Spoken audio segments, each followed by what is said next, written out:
Creía que lo tenía todo, el prometido perfecto, una carrera brillante y el apellido de una familia respetada en todo Madrid. Pero esa noche, mientras mi padre alzaba su copa para brindar por mi futuro, yo solo podía pensar en la llamada que no debía contestar, una llamada que podía quemarlo todo, hasta los cimientos. Esta no era una historia de amor, era la historia de cómo ardí para, por fin, aprender a vivir. Mi nombre es Adrián, y hasta mis 32 años, mi vida había sido una partitura escrita por otra persona. Cada nota, cada silencio, perfectamente calculado. Abogado en el bufete de mi padre, cenas en restaurantes con estrellas Michelin y un compromiso con Javier, el hijo de su socio principal. Éramos la pareja que todos admiraban, el símbolo de una fusión de dinastías. En público, Javier y yo ejecutábamos una coreografía perfecta de sonrisas y gestos cómplices. En la intimidad de nuestro lujoso apartamento en el barrio de Salamanca, el silencio era tan gélido que podía oír cómo se agrietaba mi alma. No nos odiábamos, simplemente no sentíamos nada. Éramos dos extraños unidos por un contrato no escrito, aterrados ante la idea de defraudar a nuestras familias. Mi padre, Ricardo, no era un hombre, era una fuerza de la naturaleza. Su voz tenía el peso del acero, y su mirada era capaz de cerrar tratos millonarios antes de pronunciar una sola palabra. Para él, el amor era una variable irrelevante en la ecuación del éxito. Lo importante era el linaje, el poder, la imagen. Desde niño me enseñó que los sentimientos eran una debilidad, un lujo que los hombres como nosotros no podíamos permitirnos, y yo, su único heredero, había aprendido la lección tan bien que ya no sabía distinguir entre mis propios deseos y las expectativas que él había depositado sobre mis hombros. Todo se resquebrajó una tarde de otoño. Una lluvia torrencial me sorprendió al salir de una reunión, y, buscando refugio, me adentré en las calles estrechas de Malasaña, un universo ajeno a mi mundo de trajes caros y formalidades. Me detuve bajo el toldo de una pequeña galería de arte, y entonces lo vi. Se llamaba Leo, estaba de espaldas a mí, frente a un lienzo gigantesco, moviéndose con una energía febril, casi violenta. Sus manos, manchadas de pigmento, atacaban la tela como si estuviera librando una batalla. No había cálculo en sus movimientos, solo una honestidad brutal. Cuando se giró y nuestros ojos se encontraron, sentí una sacudida que me recorrió desde la planta de los pies hasta la raíz del pelo. No fue simple atracción, fue un reconocimiento, como si, en medio de aquel caos de color y olor a trementina, hubiera visto un reflejo de la persona que yo podría haber sido si no hubiera vivido prisionero. No sé cómo, pero terminé dentro de la galería, hablando con él. Su voz era tranquila, en contraste con la pasión que desprendía al pintar. No me preguntó a qué me dedicaba ni de qué familia venía. Me preguntó qué me hacía sentir vivo. La pregunta me golpeó con la fuerza de una revelación, porque me di cuenta de que no tenía una respuesta. Ese fue desde el comienzo de nuestra doble vida. Mis días seguían perteneciendo a los contratos, a las reuniones y a las sonrisas ensayadas para Javier, pero mis noches, o las horas robadas al mediodía, le pertenecían a Leo. Nos veíamos en su estudio, un espacio caótico y maravilloso donde el único lujo era la luz que entraba por el ventanal. Con él, yo no era el abogado Adrián de la Fuente, era solo Adrián. Por primera vez en mi vida, respiraba sin sentir el peso de una armadura. Leo me enseñó a ver el mundo con otros ojos. Me hablaba de los colores ocultos en las sombras, de la música que se esconde en el ruido de la ciudad. Me escuchaba. De verdad. Escuchaba los silencios entre mis palabras y entendía el pánico que se ocultaba tras mi fachada de control. A su lado, descubrí que podía reír a carcajadas por una tontería, que podía sentir una emoción tan pura y arrolladora que me asustaba. Me estaba enamorando, y ese sentimiento era a la vez mi salvación y mi sentencia de muerte. La tensión se volvió insoportable. Empecé a cometer errores en el trabajo, a llegar tarde a las cenas familiares. Cada vibración de mi móvil me provocaba un vuelco en el corazón. Era una telaraña de mentiras que se hacía más densa cada día. Javier, siempre observador, comenzó a sospechar. «Estás distinto, Adrián», me dijo una noche, mientras cenábamos en un silencio sepulcral. «Distante. ¿Hay algo que deba saber?» Negué con la cabeza, sintiendo el sabor amargo de la traición en la boca. Mentirle a Javier era fácil. Lo difícil era mentirme a mí mismo. Mi padre también lo notó. Su escrutinio se volvió más intenso. «Te veo desenfocado», me espetó un día en su despacho. «Sea lo que sea que te distrae, elimínalo. La boda está a la vuelta de la esquina y no podemos permitirnos ninguna sorpresa. no olvides quién eres y cuáles son tus obligaciones. Cada una de sus palabras era una daga de hielo. Él no amenazaba, sentenciaba. El miedo empezó a envenenarlo todo. La alegría que sentía con Leo se veía empañada por la sombra constante de la catástrofe que se avecinaba. ¿Qué haría si me descubrían? La idea de perder a mi familia, mi carrera, todo lo que conocía, me paralizaba. Pero la idea de perder a Leo, eso era como contemplar un abismo. Una noche, mientras estaba en el estudio de Leo, envuelto en la calidez de sus brazos, sonó mi teléfono. Era mi padre. Lo ignoré. Volvió a sonar. Javier. Lo ignoré de nuevo. Leo me miró, y en sus ojos no vi juicio, solo una tristeza infinita. No puedes vivir así para siempre, Adrián, me susurró. Tenía razón. Estaba partido en dos, viviendo dos vidas que eran incompatibles. Cada beso robado a Leo era un acto de rebelión, pero cada llamada ignorada de mi padre era un eslabón más en la cadena que me ataba, y yo sabía, con una certeza aterradora, que muy pronto esa cadena iba a romperse. La vibración del móvil cesó, pero el eco del silencio que dejó era más ruidoso que cualquier llamada. Me quedé inmóvil en los brazos de Leo, sintiendo el calor de su cuerpo como un ancla en medio de una tormenta que solo yo podía oír. Él no dijo nada más, simplemente me sostuvo, dándome un espacio para respirar que yo mismo me estaba negando. En ese momento, la verdad se hizo insoportablemente clara. Mi vida era un castillo de naipes, y yo era el vendaval que estaba a punto de derribarlo. Regresé a casa de madrugada, moviéndome como un ladrón en mi propia vida. Javier estaba despierto, sentado en el sofá, con la única luz de la pantalla de su portátil iluminando su rostro. No levantó la vista cuando entré. «Es tarde», dijo, con una voz desprovista de emoción. No era una pregunta, era una constatación. Tenía trabajo, mentí. La falsedad se sentía como arena en mi boca. «Claro», respondió, y finalmente me miró. Su mirada era analítica, fría. No había celos en ella, sino algo peor. Cálculo. «Últimamente pareces un fantasma en tu propia vida, Adrián. Me preocupo por nosotros, por nuestro futuro». La palabra «nosotros» me golpeó con la fuerza de una condena. No existía un nosotros. Éramos un acuerdo comercial con apariencia de relación, pero su estrategia era brillante. No me acusaba, se mostraba preocupado, me estaba acorralando con la culpa, recordándome mis obligaciones, el papel que se esperaba que interpretara. Me sentí náufrago, ahogándome en un mar de expectativas ajenas. «Solo estoy cansado», fue todo lo que pude decir antes de encerrarme en el dormitorio. Los días siguientes fueron una tortura psicológica. Cada gesto de Javier, cada llamada de mi padre, era un recordatorio de la farsa que estaba viviendo. Me movía por el bufete como un autómata, mi mente a kilómetros de distancia, en un estudio caótico lleno de lienzos y olor a pintura. La única realidad tangible era la que compartía con Leo. Sus brazos eran mi único refugio, sus besos, el único lenguaje que no estaba contaminado por la mentira. Fue en una de esas tardes robadas cuando Leo me enfrentó. Estábamos sentados en el suelo de su estudio, rodeados de sus obras. Yo llevaba minutos en silencio, perdido en mis propios laberintos de miedo. «¿A qué le tienes tanto miedo, Adrián, papá?», preguntó, su voz suave pero incisiva. «A perderlo todo», confesé en un susurro. Él negó lentamente con la cabeza. «No, tienes miedo a descubrir que lo que crees que es todo, en realidad no es nada». Sus palabras me desarmaron. Tenía razón. Mi miedo no era a la pobreza o al fracaso profesional. Era un miedo más profundo, más existencial. El miedo a borrar la identidad que me habían impuesto desde la cuna, sin saber si debajo de ella quedaría algo o alguien. Leo no me ofrecía respuestas fáciles. Me ofrecía algo mucho más aterrador y valioso. La posibilidad de elegir. «No te pido que dejes tu mundo por mí», continuó, tomándome la mano. «Te pregunto si estás dispuesto a construir uno propio, aunque tengas que empezar desde cero». Esa conversación fue el punto de inflexión, el despertar.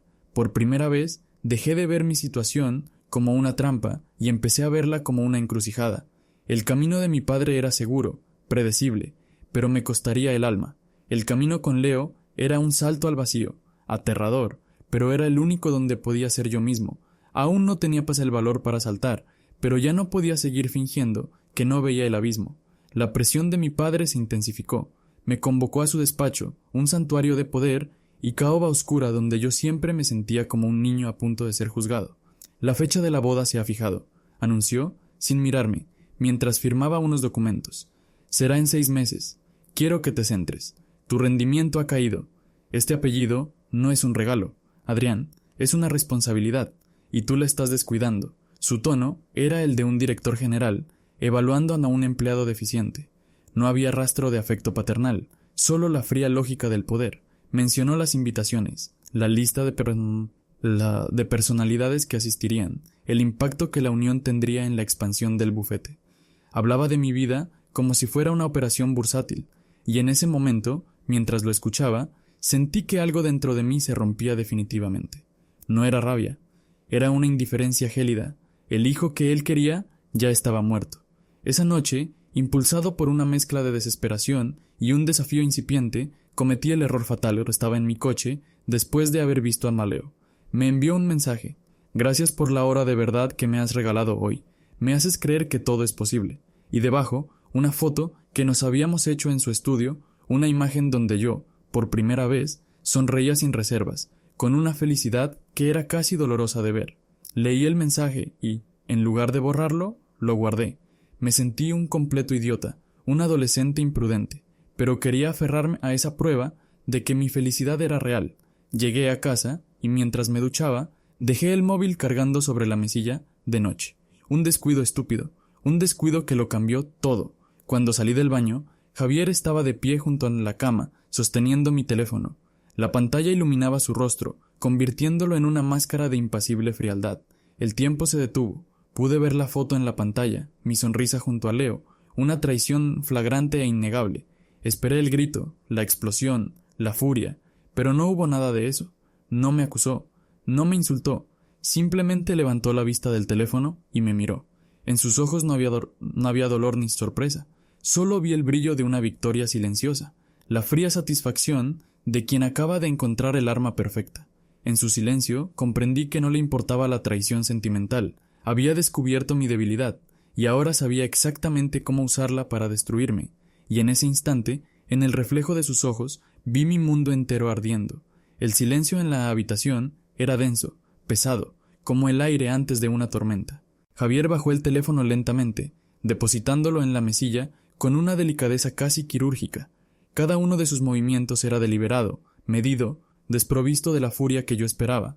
Eso era lo que más me aterraba. No se enfrentaba a un amante traicionado, sino a un adversario en una partida de ajedrez, y acababa de poner a mi rey en jaque. ¿Quién es?, preguntó, su voz tan plana y controlada que me heló la sangre. No respondí. Las palabras se negaban a formarse en mi garganta, ahogadas por el pánico. Él no insistió. Se paseó por la habitación, deteniéndose frente al ventanal que daba a la Castellana. Las luces de la ciudad se reflejaban en el cristal, pero su mirada estaba vacía. ¿Sabes, Adrián?, comenzó, dándome la bisaespalda. Siempre supe que había algo roto en ti, algo que no encajaba en este mundo.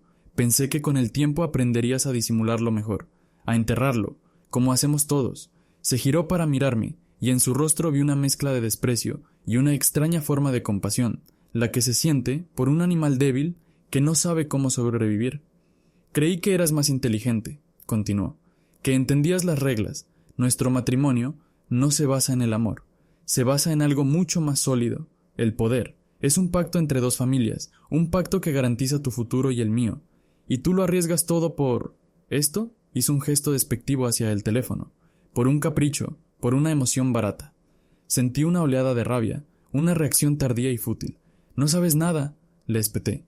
«No tienes ni idea de lo que siento». Javier soltó una risa seca, sin alegría.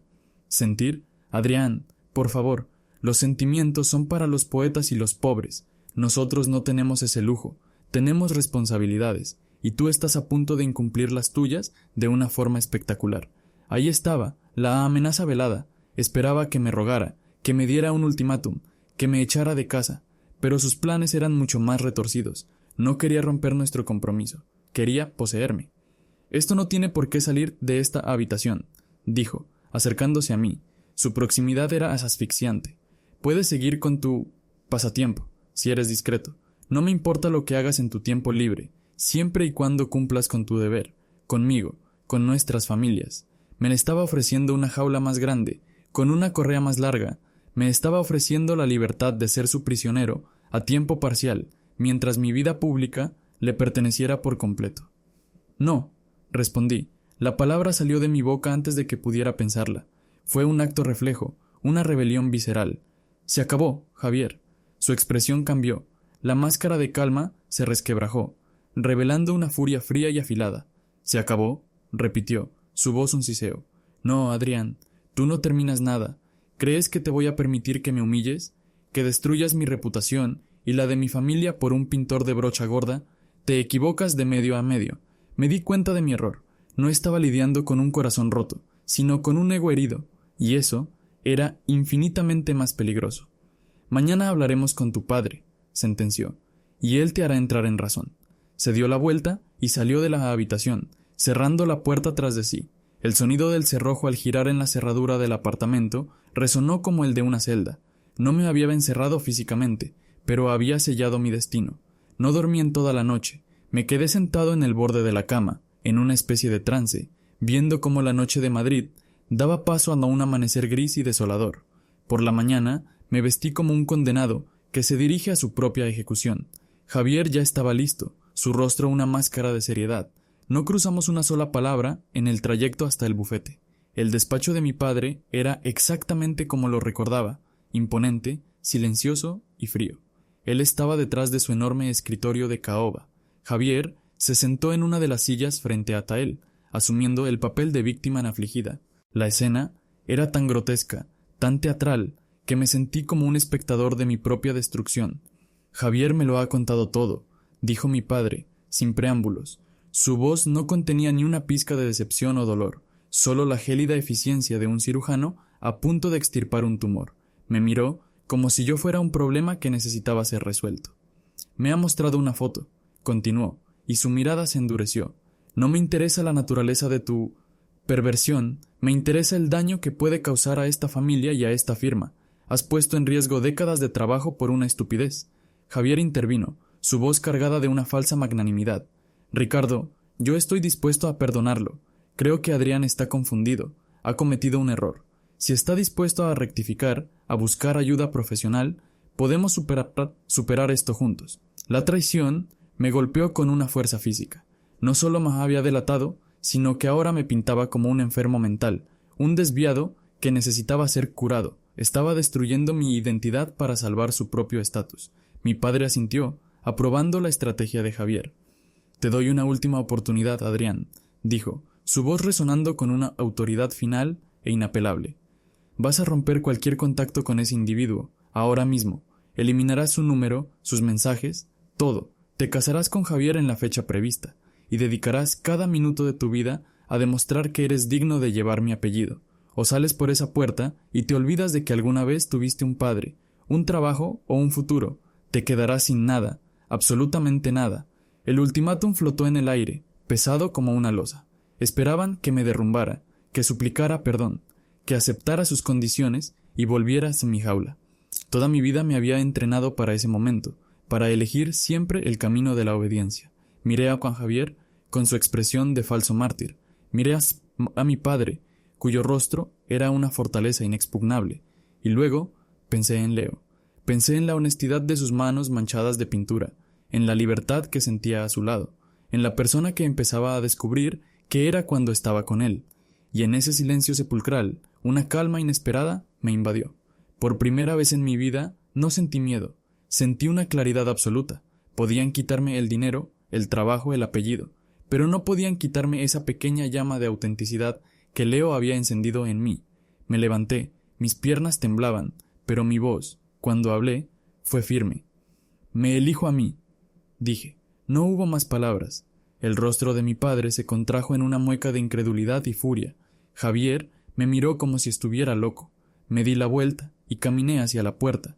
Cada paso se sentía a la vez increíblemente pesado y extrañamente ligero.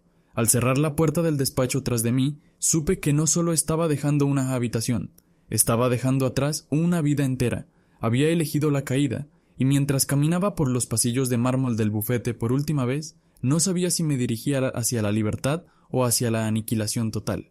Salí del edificio y el aire de la calle me golpeó como un muro. El ruido del tráfico de Madrid, que siempre había sido el telón de fondo de mi vida, de repente sonaba ajeno, agresivo. Caminé sin rumbo, como un autómata. mientras el eco de mis propias palabras, me elijo a mí, resonaba en mi cabeza. Sonaba valiente, heroico, pero la realidad que se abría paso era mucho más cruda. ¿A quién había elegido exactamente? ¿Quién era yo sin mi apellido, sin mi carrera, sin la estructura que había definido cada segundo de mi existencia? Mis manos temblaban tanto que apenas pude sacar el móvil del bolsillo. Marqué el número de Leo. Necesitaba oír su voz, aferrarme a la única pieza sólida en mi mundo que se desmoronaba. Leo, dije, y mi propia voz sonó extraña, rota. Se acabó todo. Le conté lo que había pasado en una ráfaga de frases inconexas, de pie en una esquina concurrida, sintiéndome completamente invisible entre la multitud. ¿Dónde estás?, preguntó él, su tono tranquilo pero urgente. Voy a buscarte. Le di la dirección y me senté en un banco, sintiendo como el shock inicial daba paso a un frío paralizante.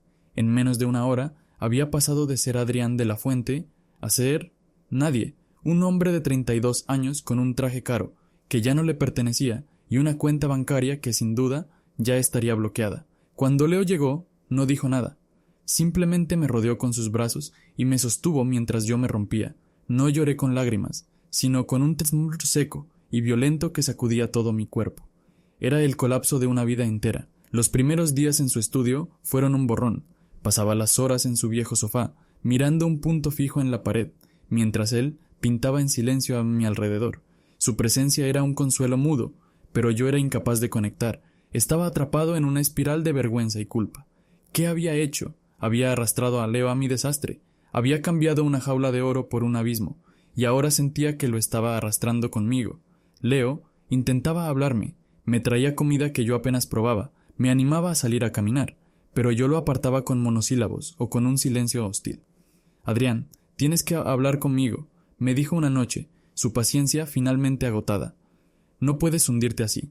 Lo que hiciste requirió un valor inmenso. ¿Valor?, respondí con una risa amarga. Fue una estupidez, Leo, un suicidio. No tengo nada, no soy nada. ¿Qué se supone que haga ahora? Empezar de nuevo, dijo él con simpleza. ¿Empezar de qué?, grité, la frustración estallando.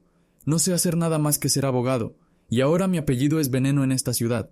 Nadie me contratará. He destruido mi vida y voy a destruir la tuya. Él me miró y por primera vez vi dolor en sus ojos, no por mis palabras, sino por mí.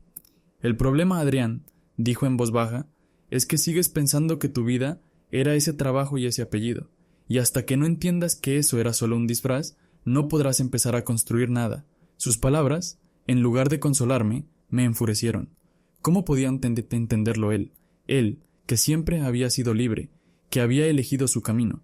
No sabía lo que era tener una identidad impuesta desde el nacimiento, una identidad que, aunque falsa, era la única que yo conocía. Me sentía desollado, expuesto y sin herramientas para sobrevivir en este nuevo mundo. La realidad práctica no tardó en golpear.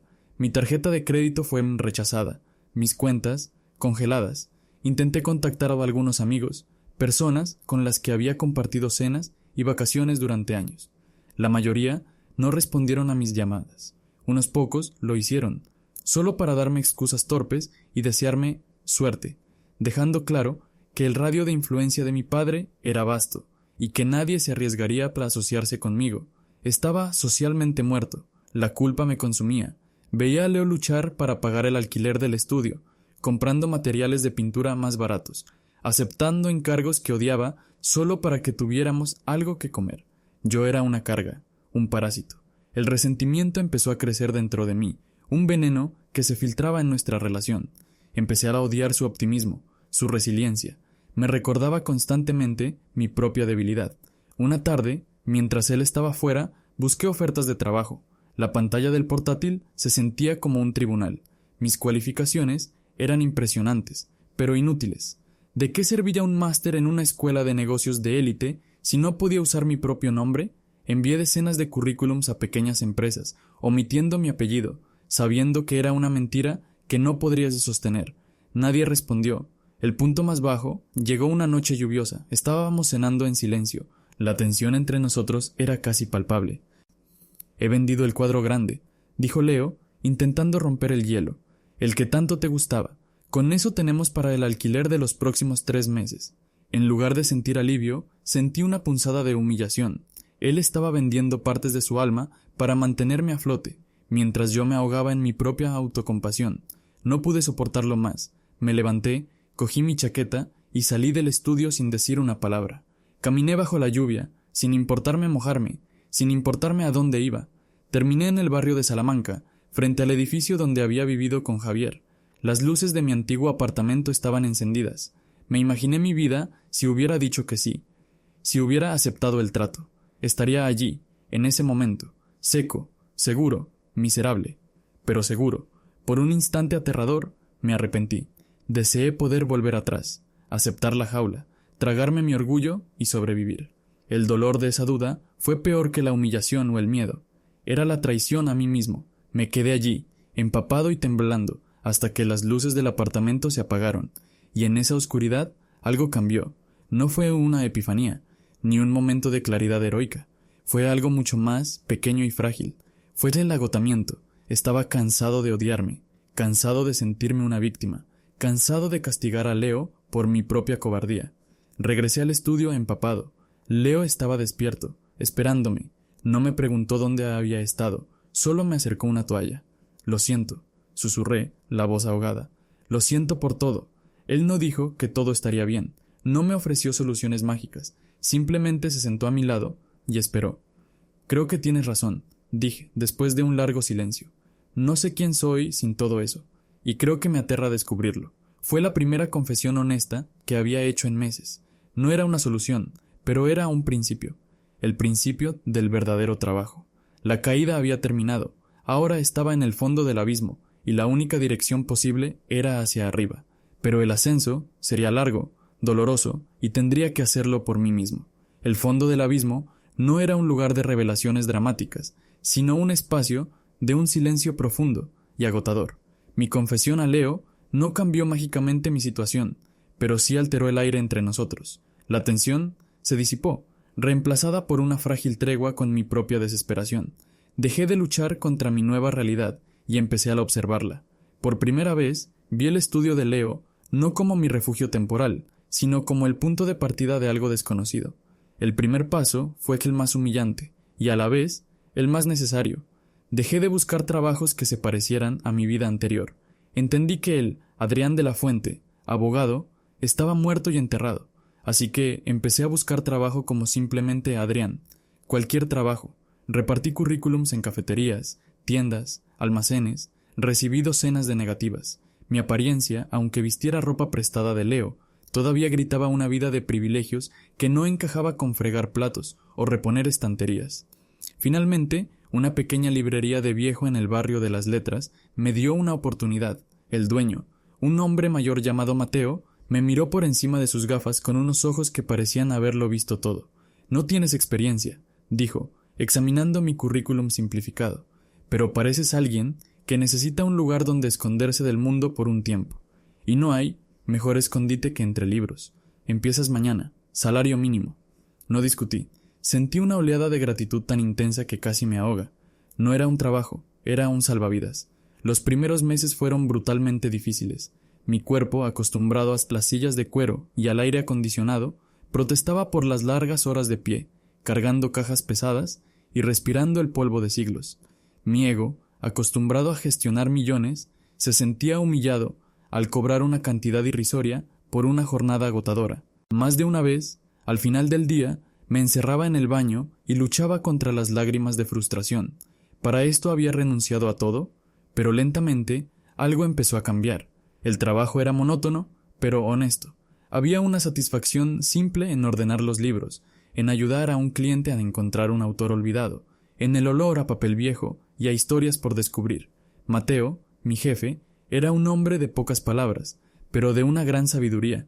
A veces, compartía un café conmigo y me hablaba de los autores que habían vivido en esas mismas calles, de cómo la literatura es un mapa de la resiliencia humana. Todos los grandes personajes tienen que perderlo todo para encontrarse a sí mismos, muchacho, me dijo un día, sin mirarme directamente. Recuérdalo, mientras yo construía mi nueva rutina, mi relación con Leo también se transformaba. Ya no era el hombre roto que él tenía que cuidar. Empezamos a ser compañeros de verdad. Yo llegaba a casa cansado, pero con la dignidad de haber ganado mi propio dinero, Con mi primer sueldo, en lugar de pagar mi parte del alquiler, sabía que Leo no lo aceptaría, compré la cena en nuestro restaurante favorito del barrio, un local pequeño y ruidoso. Fue la primera vez en meses que nos sentamos a la mesa como iguales. Esa noche hicimos el amor de una manera diferente. No era la pasión febril del principio, ni el consuelo desesperado de los malos tiempos. Era algo más profundo, más sereno. Era el amor de dos personas que habían sobrevivido a una tormenta y habían elegido, conscientemente, seguir navegando juntas. Pasó un año, encontramos un pequeño apartamento propio, modesto pero luminoso. Yo seguía trabajando en la librería y, para mi sorpresa, había empezado a disfrutarlo. Mateo me dio más responsabilidades e incluso me animó a organizar un pequeño club de lectura.